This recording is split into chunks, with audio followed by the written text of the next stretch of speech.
Pandangan Bung terkait dengan isu yang memanas saat ini terkait dengan pemilihan melalui DPRD. Mungkin ini satu hal yang menarik untuk kita lihat bersama-sama. Banyak ada pro dan kontra di tengah masyarakat tentang wacana yang beredar di mana pemilihan kepala daerah yang selama ini memang pemilihannya itu dilakukan oleh masyarakat, tetapi ada wacana untuk kemudian pemilihan ini dilaksanakan oleh DPR itu sendiri. Nah ini kan sampai saat ini memang sejauh ini ada beberapa partai politik yang sudah mendukung wacana ini, yang kemudian ada juga beberapa partai politik yang masih menolaknya. Nah, namun tentu kita sebagai mahasiswa, kita perlu melihat ini dari sudut pandang kita sebagai mahasiswa, dan bagaimana ketika sampai wacana ini kemudian disahkan, apa dampaknya kepada masyarakat luas. Bicara soal demokrasi, kedaulatan tertinggi selalu ada pada masyarakat itu sendiri, yang pertama. Indonesia pasca reformasi telah mengganti kedudukan yang sebelumnya kepala daerah dipilih oleh DPR, kemudian saat ini dipilih langsung oleh masyarakat. Tapi ada upaya yang kemudian dilakukan oleh pemerintahan hari ini untuk mengembalikan pemilihan itu kepada DPR dengan beberapa alasan yang mereka sampaikan waktu itu, mungkin kalau tidak salah soal efisiensi anggaran ya. Karena kan pilkada ini kan cukup memakan biaya yang sangat banyak, mungkin itu alasan mereka. Tetapi yang perlu kita garis bawahi, kita perlu ingat bahwa yang pertama, mungkin kita dari FMN, sikap kita ini adalah bentuk pengkhianatan terhadap demokrasi, bentuk pengkhianatan terhadap sejarah. Pemerintah kita semakin berusaha untuk meminggirkan masyarakat, menggeser masyarakat dari panggung-panggung politik. Ini bayangkan kan, kita lihat saat ini di mana-mana ada perampasan tanah, hak hidup kita sudah dibatasi. Tapi kemudian pemerintah hadir untuk membatasi hak suara kita lagi. Ini kan satu hal yang sebenarnya apa yang berdaulat dari masyarakat saat ini. Kalau hak suara pun mau diambil. Kalaupun pemerintah mengatakan bagaimana kita mengurangi anggaran yang besar untuk pilkada, sebenarnya yang memakan anggaran paling besar itu kader partai atau masyarakat. Kan yang mengeluarkan biaya paling besar ketika pilkada dan segala macam itu adalah kader-kader partai yang mencalonkan diri, biaya kampanye, belum serangan fajar ya, mungkin sering di daerah-daerah kita di NTT ya serangan fajar, itu yang memakan biaya paling besar. Nah, kenapa kok hak masyarakat yang direbut kan? Ini ibarat sakit kepala yang diobati perut, yang bermasalah keuangannya yang dipersalahkan masyarakatnya. Toh masyarakat kan hanya coblos, cukup DPR yang pilih. Kalaupun DPR yang pilih, apakah bisa menjamin anggaran anggaran itu bisa diperkecil? Kan kalau DPR yang pilih, otomatis kan ada kepentingan politik, ada kepentingan partai di dalamnya.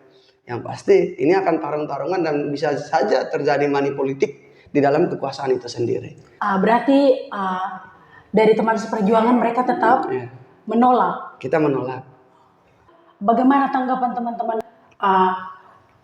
Anggaran yang diberikan tadi ya, katanya anggaran yang kebanyakan untuk mengurangi. Yang pertama, sebenarnya anggaran pilkada yang digembar-gemborkan oleh partai politik yang katanya kebanyakan itu tidak terlalu tepat dari pandangan kita.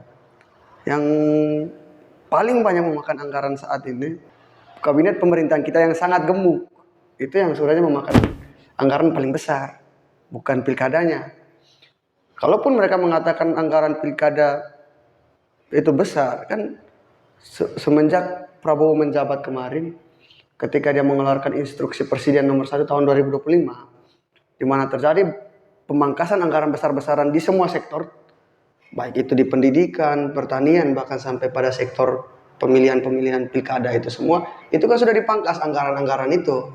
Yang kemudian anggaran-anggaran itu diberikan untuk menopang program utama dari Prabowo itu sendiri, misalnya MBG, swasembada pangan, dan Astacitanya Prabowo. Nah, jadi kurang tepat kalau mereka mengatakan bahwa pilkada ini memakan biaya yang sangat banyak. Di lain sisi kita juga melihat bahwa pilkada yang memang kata mereka memakan biaya yang sangat banyak ini, itu yang memakan biaya banyak itu siapa sebenarnya? Masyarakat yang melakukan pergi hanya coblos, itu yang makan biaya banyak, atau kader partai yang mencalonkan diri itu yang mengeluarkan biaya yang banyak. Kan misalnya saya nih mau mencalonkan diri menjadi calon bupati, otomatis saya harus mengeluarkan uang untuk kampanye, buat baliho dan segala macam. Itu kan perlu saya keluarkan, ya kan? Itu yang sebenarnya memakan biaya sangat banyak dalam pilkada itu. Berbanding terbalik dengan masyarakat. Masyarakat kan, ya kalaupun ada serangan fajar yang diberikan oleh partai politik ataupun oleh calon sekalipun, ya dia terima saja kan. Ya itu kan ibarat rezeki ya bagi masyarakat kecil yang ekonominya sudah sangat lemah. Nah, di satu sisi kita juga perlu melihat bahwa pemerintahan Prabowo Subianto ada beberapa hal yang menjadi dirubah strukturnya, ada beberapa hal yang dirubah. Di satu sisi kita juga melihat bagaimana hari ini dalam pandangan kita ya, kacamata kita di FMN, selain alasannya karena anggaran yang besar, dalam kajian kita mengatakan bahwa era Prabowo Subianto dan Gibran Raka Buming Raka ingin mengembalikan negara ini kepada jejak masa lalu, rekam jejak masa lalu. Kenapa kita bilang begitu? Prabowo adalah anak kandung dari Orde Baru. Ketika Soeharto memimpin, di zamannya Soeharto kan pemilihan oleh DPR kan, bukan oleh rakyat kan. Nah sekarang kan Prabowo ingin mengembalikan itu karena Prabowo tahu betul bagaimana dengan pemilihan dilakukan oleh DPR, maka di saat itulah kita bisa lihat kenapa Soeharto bisa memimpin sampai 32 tahun. Bisa jadi ada upaya ini dilakukan juga oleh Prabowo untuk terus memperpanjang kekuasaannya. Mungkin hari ini pilkada, bisa jadi esok atau lusa kita mendengar wacana pilpres oleh DPR, mungkin bisa jadi kan begitu. Sehingga kita perlu melihat ini bersama, semua elemen masyarakat perlu melihat persoalan ini bersama, bahwa isu yang saat ini beredar, wacana yang beredar tentang pilkada ini, itu bukan hanya tentang anggaran, tetapi lebih pada bagaimana hak mutlak yang dimiliki oleh masyarakat, hak tunggal yang dimiliki oleh rakyat dalam negara demokrasi, yaitu hak suara, hak untuk memilih pemimpinnya, itu yang perlu dipertegas oleh negara, bukan malah direbut oleh negara itu sendiri. Pilkada maupun pilpres itu selalu dihiasi dengan istilahnya money politik, atau lebih tepatnya kalau di bahasa masyarakat itu namanya serangan fajar. Nah itu sudah, ya semua masyarakat tahu soal itu. Dan bagaimana kita bisa melihat, bagaimana pandangan kita FMN bicara soal money politik yang kemudian kita kaitkan dengan pilkada hari ini. Yang pertama kita harus ingat bahwa sistem pemerintahan kita, sistem perpolitikan kita, di mana setiap calon itu selalu mewakili partai politiknya. Itu yang pertama. Ketika dia ingin mencalonkan diri sebagai bupati, gubernur, dia harus masuk ke partai politik. Nah, ketika dalam partai politik, disitulah akan ada pertarungan antar elit politik, antar partai politik yang membangun koalisi-koalisi. Misalnya, ketika saya masuk dalam pemilihan ataupun dalam politik, ketika saya mencalonkan diri, otomatis saya masuk partai politik, dan partai politik inilah yang kemudian memberikan saya sokongan dana untuk saya membuat kampanye ataupun sejenisnya. Nah, dari sinilah kita bisa melihat awal mula bahwa setiap calon pemimpin yang kita pilih, yang mencalonkan diri, pada dasarnya dia adalah kader partai. Dari sini kita bisa melihat itu. Ketika dia terpilih menjadi bupati ataupun gubernur dan segala macam, otomatis yang dia lakukan pertama kali adalah bagaimana upaya mengembalikan dana kampanye yang tadi dia sempat keluarkan. Nah, dia harus berusaha untuk mengembalikan uang kita yang dia pakai untuk kampanye di awal kepemimpinannya. Makanya kalau kita lihat di awal kepemimpinan itu kita bisa lihat bahwa banyak pemimpin daerah yang masih senyap-senyap baik, diam-diam baik begitu. Nah, yang terakhir ketika misalnya di akhir-akhir jabatannya kan, kita bisa lihat sama-sama, ketika seorang pemimpin sudah mau habis jabatannya, di saat itulah pembangunan mulai besar-besaran ya kan, biasanya kan. Pas sudah mau habis itu baru dia bangun satu, bangun ini, bangun itu, supaya pencitraan lagi untuk kemudian menjadi calon di tahun berikutnya. Nah, sistem money politik ini berputar di dalam lingkaran itu, elit politik. Jadi saya kasih kau uang, kau jadi kau jadi bupati. Ketika kau jadi bupati, yang pertama kali kau harus lakukan adalah mengembalikan uang itu kepada saya. Kan tidak ada investasi yang gratis di dunia ini dalam pandangan kita. Nah, itulah bayangkan ya, yang pertama, money politik ini dilakukan oleh elit politik, tetapi kok yang disalahkan masyarakat. Bagi saya sangat konyol ini, sementara negara mempertontonkan sebuah candaan kepada masyarakat yang sebenarnya tidak lucu sih. Mereka membuka stand up comedy kepada kita walaupun tidak lucu. Bagaimana mungkin mereka yang mengeluarkan dana besar-besaran ke pilkada itu, tetapi yang direbut, yang disalahkan masyarakatnya kan? Itu kan satu hal yang sebenarnya mau dibawa kemana negara demokrasi kita ini? Udahlah, tidak usah pakai negara demokrasi kalaupun masyarakat tidak dilibatkan dalam politik. Pandangan masyarakat bahwa kepala negara, gubernur maupun bupati yang dipilih langsung oleh masyarakat, mereka masih melakukan hal yang sama. Bagaimana kita meyakinkan masyarakat bahwa yang kami pilih langsung saja mereka masih melakukan hal yang sama? Bagaimana pilkada dipilih oleh DPR? Tanggapan dari teman-teman FMN bagaimana? Ini kan bentuk argumen yang disampaikan oleh masyarakat yang menyatakan bagaimana masyarakat itu sangat prihatin terhadap sistem perpolitikan kita hari ini. Masyarakat sampaikan ini memang ada benarnya. Kenapa kita bilang begitu? Karena kalau di dalam yang pilih itu DPR, yang di dalam DPR itu sudah ada fraksinya, fraksi parpol ini kan sudah ada ya kan. Nah, otomatis ketika yang mendominasi DPR ini adalah parpol yang ini, maka yang mereka pilih itu adalah orang-orangnya mereka yang pastinya. Jangan sampai yang dipilih oleh DPR ini tidak dikenal oleh masyarakat. Kalau masyarakat tidak kenal bagaimana? Itu kan satu hal yang perlu kita sikapi bersama-sama. Karena masyarakat menyampaikan itu berdasarkan keresahan yang mereka alami. Kita sekalipun sebagai mahasiswa harus menyampaikan keresahan ini kepada pemerintahan kita. Kita bukan demokrasi terpimpin yang dipimpin oleh satu orang dan kemudian turun-turunnya ke bawah. Kita bukan demokrasi terpimpin itu. Kita demokrasi yang setelah pasca reformasi, dalam demokrasi mengatakan kedaulatan tertinggi ada pada rakyat. Suara rakyat adalah suara Tuhan. Bahasa Latinnya Vox Populi, Vox Dei. Ya, suara rakyat yang mana kan yang sekarang kan? Kalau hak memilih saja sudah dibatasi kan. Yang perlu dibenahi saat ini bukan cara masyarakat memilihnya, tetapi yang perlu dibenahi saat ini, diperbaiki saat ini itu adalah kader-kader politik ini, kader-kader partai ini. Partai politik seharusnya hadir untuk memberikan edukasi pendidikan politik kepada kader-kadernya supaya tidak melakukan money politik, supaya ya bicara politik bicara soal kapasitas otak berpikir. Tapi kan pemimpin-pemimpin kita saat ini kan kita bisa lihat. Jadi kalaupun saya ambil contoh di daerah saya ada orang yang penjudi jadi DPR, yang dia tahu kan penjudi, dia tahu kan judi sambung ayam gitu kan, BG. Yang dia katakan itu bukan memimpin. Ini yang kemudian ditakutkan oleh masyarakat, ditakutkan oleh kita semua. Jangan sampai sistem perpolitikan yang sudah dibangun sudah semakin bagus meningkat dari tahun ke tahun, itu kemudian kita hilangkan esensinya hanya karena persoalan anggaran yang sebenarnya anggaran itu dikeluarkan oleh elit-elit politik itu sendiri. Mungkin seperti itu sih.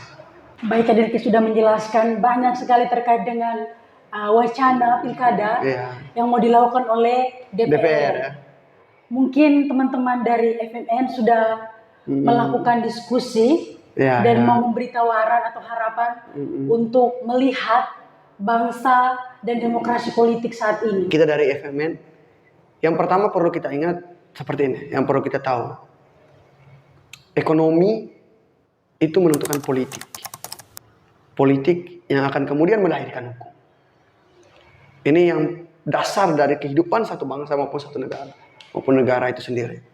Ekonomi yang akan selalu menggerakkan politik. Politik itulah yang kemudian akan menentukan hukum yang kita gunakan saat ini seperti apa. Nah, coba kita kaji ke belakang.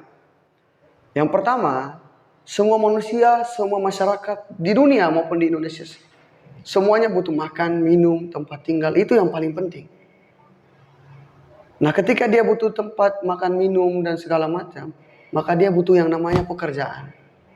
Untuk dia bisa bekerja, dia butuh yang namanya alat kerja, tempat kerja, tenaga kerja. Tapi hari ini, saya punya tenaga kerja ya, saya punya tenaga untuk kerja kan, tapi saya tidak punya tempat di mana saya harus kerja. Otomatis ekonomi saya melarat karena nganggur kan. Bagaimana saya mau makan, ya kan begitu. Nah itu yang pertama. Ketika ekonomi satu bangsa itu tidak mandiri, maka sistem perpolitikan yang ada pun tidak akan pernah mandiri. Kalau dalam kajian FMN, kita selalu mengatakan bahwa Indonesia ini pasca kemerdekaan 1945 menganut satu sistem yang menjadi garis politik kita, yaitu sistem setengah jajah maupun setengah feodal. Setengah jajahannya bahwa Indonesia hari ini masih dijajah, masih di bawah kungkungan negara-negara besar, negara-negara imperialisme yang kita sebut, contohnya saat ini misalnya US, Amerika Serikat, Tiongkok, yang terus memberikan intervensi, terus memberikan tekanan terhadap kebijakan, terhadap kemandirian bangsa Indonesia. Ibarat itu kita gini, kita petani, kita jual pisang, lalu ketika kita pulang kita beli pisang goreng. Nah itu yang dialami Indonesia saat ini. Semua kekayaan ekonomi, kekayaan sumber daya alam yang kita punya itu tidak mampu dikuasai, tidak mampu dimiliki secara independen oleh masyarakat Indonesia, tetapi dimiliki sepenuhnya oleh negara-negara besar lewat intervensi utang dan investasi itu. Kalau semua kekayaan alam dikuasai oleh bangsa ini, pemerintahan kita lalu dikelola untuk masyarakat, sudah sejahtera kita saat ini, tidak semiskin-miskin begini juga kita.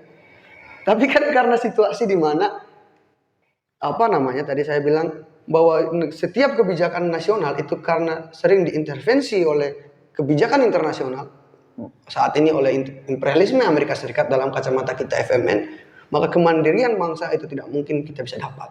Itu kalau kita bicara bagaimana setengah jajahannya. Jajahannya itu kita Indonesia dijajah secara ekonomi, politik, dan bahkan militer, kebudayaan pun oleh negara-negara imperialisme lewat utang dan investasi. Utang Indonesia saat ini, detik ini, itu 9.000 triliun US dollar. Masih dalam dolar, 9.000 triliun. Kalau kita hitung, saya tidak bisa hitung ya. Kalau 9.000 kali 17, 1 dolar 17.000 saat ini. Bisa bangkrut bangsa kita. Itu utang kita saat ini. Itu kita dijajah secara ekonomi politiknya. Nah kemudian kita juga FMN mengenal yang namanya setengah feodal. Setengah feodalnya itu diletak di mana ternyata di desa-desa kayak masih ada penguasaan tanah yang begitu besar. Di NTT sekalipun saat ini kita di FMN mengawal beberapa persoalan. Di Soe, kawan-kawan di Soe, ada 45 desa yang terancam digusur dari hutan Laub sampai hutan Tunbesi. Kita bergeser ke Kabupaten Kupang, ada di kawan-kawan di Naibonat, ada di Pulau Kera yang terancam hari ini digusur. Kemudian kita ke Flores, ada 21 titik geotermal yang akan dibor, yang itu menggadaikan masyarakat tani. Nah ini setengah feodalnya. Nah sistem ekonomi Indonesia yang setengah jajah setengah feodal ini sangat membuat masyarakat Indonesia itu menderita. Itu yang pertama. Lalu kan tadi kita sepakat bahwa ekonomi yang akan menentukan politik. Kalau ekonomi kita sudah seperti ini, misalnya saya kasih contoh sederhana. Pernah tidak kita bertanya ke, permisi ya, saya cukup agak ini. Pernah kita bertanya ke kawan-kawan yang PSK. Kita duduk sama mereka lalu bertanya, apakah menjadi PSK ini cita-citamu dari lahir atau bukan? Atau coba kita tanyakan ke pekerja PSK, siapa yang mau bermimpi menjadi PSK ketika dia lahir? Pasti tidak ada. Dia melakukan tindakan PSK itu karena ekonomi, dia lapar. Dia butuh makan. Berarti ekonomi paling penting. Orang yang mencuri itu bukan karena dia gabut-gabut curi, kecuali yang koruptor ya. Kalau yang pencuri kecil-kecilan itu bukan karena dia gabut maka dia curi, tapi karena memang dia butuh itu untuk hidup, bertahan hidup. Itu yang perlu dilihat negara ini, ekonomi yang akan menentukan politik. Dan kemudian dari setengah feodal ini, tawaran yang kita berikan dari FMN itu seperti apa? Ini kan perlu kita pikirkan ya kan. Kalau kita di FMN, kita selalu bilang, kita mengkritik harus disertai dengan solusi. Ketika kita mengkritik bahwa sistem ekonomi Indonesia adalah SJSF, setengah jajah setengah feodal, maka apa solusinya? Solusinya yang kita berikan adalah gerakan demokratik nasional. Gerakan demokratik nasional itu adalah gerakan yang bisa kita gunakan untuk menghancurkan sistem ekonomi setengah jajah setengah feodal itu sendiri. Dan yang kemudian kita berupaya untuk mewujudkan reforma agraria sejati dan industri nasional. Itu yang saat ini kita tawarkan kepada pemerintah. Karena tidak akan pernah ada politik yang baik ketika ekonomi kita sangat melarat. Contoh, sudah berapa kali kita ganti presiden? 1, 2, 3, 7, 8 ya. 8 kali ya kita ganti presiden. Sudah ada dari yang nasionalisnya, Soekarno. Sudah ada dari militernya, Soeharto. Sudah ada yang dari perempuannya, yang pintar-pintar juga sudah ada, Gus Dur, Habibie. Terus yang anak tukang kayu juga sudah ada, Jokowi. Saat ini yang militer lagi, semua sudah ada pemimpin kita. Tapi apakah masalah kita selesai? Bahkan seorang tokoh agama, Kiai Haji Ma'ruf Amin, menjadi wakil presiden juga sudah ada, agama sekalipun ada. Tapi apakah masalah di bangsa ini selesai? Tidak kan? Berarti pertanyaan saya, pemimpin seperti apa yang kita cari? Maka kita percaya bahwa sistem perpolitikan Indonesia akan menjadi baik ketika didorong dengan sistem ekonomi yang diperbaiki juga. Karena ekonomi yang menentukan politik. Dan tugas kita saat ini, kita di FMN saat ini, tugas kita yang kita tawarkan, tentunya kita mengkritik, kita juga mencari solusi. Terus kita mau buat apa kan, kita mahasiswa nih. Kita mengatakan bahwa tugas kita adalah bagaimana kita menyadarkan seluruh kawan-kawan kita sebagai mahasiswa maupun masyarakat tentang situasi politik, situasi ekonomi maupun situasi demokrasi bangsa hari ini. Kita sadarkan bahwa ini yang dilakukan oleh pemerintahan kita. Nah, kita sadarkan kepada semua masyarakat ini yang terjadi saat ini di bangsa ini. Nah, ketika kesadaran ini sudah disatukan, sudah disampaikan, kesadaran itu perlu diorganisir. Maka penting mahasiswa berorganisasi, penting petani diorganisir, buruh dimasuk organisasi, perempuan masuk organisasi. Ketika sudah kesadaran itu diorganisir dalam gerakan, barulah kita yang berikutnya kita bergerak sama-sama.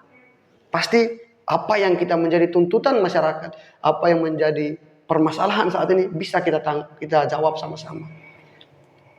Mungkin percaya atau tidak, bagi kita bukan orang pintar yang menentukan hasil, tapi berapa banyak orang yang menentukan hasil. Contohnya katanya kurang pintar apa Rocky Gerung, ya kan? Itu pintar sekali Rocky Gerung itu. Dia itu sangat pintar, tapi ketika dia pintarnya di dalam TV masalahnya. Ketika dia keluar, dia bahas masalah masyarakat di TV, apa solusi yang dia tawarkan kepada masyarakat? Toh dia habis omong, masalah masih ada. Berarti orang pintar tidak terlalu penting. Tapi berapa banyak orang yang mau berjuang bersama-sama dengan masyarakat? Reformasi itu terjadi, itu bukan karena yang berjuang 2 orang. Reformasi itu terjadi, Soeharto lengser dari kekuasaannya, itu karena yang berjuang itu berpuluh-puluh juta orang. Beribu-ribu orang yang berjuang menuntut turunnya Soeharto. Berarti orang banyak, kalau kita sudah sadar dan kita banyak orang, kita berjuang sama-sama, itu pasti akan dijawab. Mungkin itu tawaran kita bahwa sistem bangsa Indonesia hari ini yang di bawah setengah jajah setengah feodal itu harus dihancurkan dengan gerakan demokratik nasional. Yang kemudian kalau di dalam pendidikan, karena kita mahasiswa ya, karena kita organisasi mahasiswa, kita sering menggambarkan bahwa pendidikan kita haruslah pendidikan yang ilmiah, pendidikan yang demokratis, dan pendidikan yang mengabdi kepada rakyat. Pendidikan yang ilmiah artinya jangan ajarkan saya hanya teori. Mungkin saya boleh tanya Ibu Moderator, sudah berapa banyak teori yang kita hafal? Banyak sekali kan? Banyak sekali teori yang kita hafalkan. Teori ini, teori itu. Atau contohlah, orang teknik mesin hanya diajarkan perbaiki motor. Apa salahnya ajarkan dia buat motor yang baru? Biar kita jangan beli dari Jepang lagi kan? Itu yang tidak dilakukan oleh bangsa ini. Ataupun pendidikan yang demokratis, pendidikan yang mengabdi pada rakyat, kita bisa melihat sistem kuliah kita saat ini, misalnya ketika mahasiswa KKN. Ketika dia KKN, apa yang dia buat? Ke desa buat pagar, kasih nama jalan, KKN titik kampus ini. Yang seharusnya itu tidak dibutuhkan masyarakat. Yang dibutuhkan masyarakat itu, misalnya saya jurusan pertanian, saya ke KKN, saya jelaskan, Bapak, Mama, jangan terlalu pakai pestisida karena bisa buat longsor. Pestisida itu bisa diganti dengan pupuk organik, pakai daun gamal, bisa buat pupuk. Nah, itu yang dijelaskan lebih bermanfaat. Bukan pergi buat pagar. Sehingga ketika sistem ekonomi sudah kita benahi, sistem ekonomi bangsa ini sudah sangat kuat, di saat itulah sistem politik, sistem demokrasi pun akan sangat kuat. Tetapi selagi sistem ekonomi kita masih berada di bawah standar, di bawah kungkungan 2 tuan tanah besar dan negara imperialisme itu sendiri, maka dengan sendirinya sistem politik dan hukum itu tidak akan pernah berada pada pihak masyarakat itu sendiri. Mungkin sebelum saya tutup ya, yang terakhir, ada satu kalimat yang biasa sering saya keluarkan, bahwa jika ada ganja di tanahmu, jika ada ganja di tanahmu, maka itu milikmu. Tapi jika ada minyak bumi di tanahmu, itu milik negara. Ya kan? Yang salah-salah milik kita, yang benar-benar milik mereka. Terima kasih Kak Delki yang sudah menjelaskan banyak sekali terkait dengan wacana pilkada yang mau dilakukan oleh anggota DPR. Semoga apa yang disampaikan oleh Kakak Delki bisa menjadi ilmu dan bermanfaat untuk kita semua. Amin, amin, amin. Kami dari Tera Sendal Jepit sangat berterima kasih kepada kakak karena kakak sudah meluangkan waktu untuk hadir bersama kami untuk berbincang bersama-sama. Semoga ke depan kita masih ada waktu untuk bertemu, untuk membahas masalah atau isu yang terjadi ke depan. Amin, amin.